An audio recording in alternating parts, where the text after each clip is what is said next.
بسم اللہ الرحمن الرحیم۔ آج ہم مبطلات وضو کے بارے میں بتائیں گے۔ مبطلات وضو یعنی کچھ چیزیں وضو کو باطل کرتی ہیں۔ وہ چیزیں کیا ہیں؟ نمبر 1، پیشاب و پاخانہ اور رطوبت جو پیشاب کے بعد استبراء سے پہلے نکلتی ہے، یعنی وہ رطوبت جو پیشاب کے بعد اور استبراء سے پہلے نکلتی ہے وہ بھی وضو کو باطل کرتی ہیں۔ معدے کی ہوا، معدے اور آنتوں کی جو ہوا ہے اس سے وضو باطل ہوتی ہے، اور وہ ہوا جو مقعد سے نکلے وہ وضو کو باطل کرتی ہے۔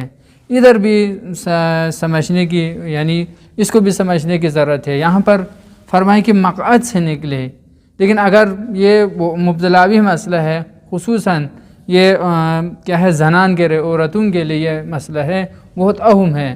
اگر ان کے مقعد کے بغیر کسی اور جگہ سے، اگر مقعد کے بغیر یعنی یہ عورتوں کے یہ مبتلاوی مسئلہ ہے، اگر اس کے بغیر اگر ان سے ہوا نکلی تو وہ ہوا کیا ہے؟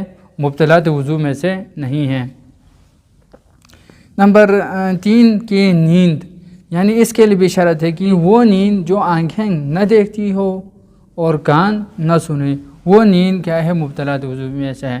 لیکن اگر کیا ہے آنکھیں دیکھ رہی ہے اور کان نہیں سن رہا ہے تو اس صورت میں وہ مبطلات وضو میں سے نہیں ہے۔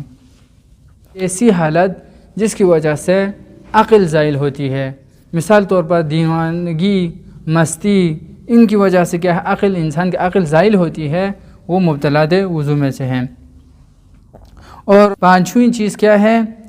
عورتوں کا استحاضہ۔ اگرچہ استحاضہ قلیلہ بھی ہو، ان کی 3 اقسام ہیں، متوسطہ، کثیرہ، متوسطہ اور قلیلہ۔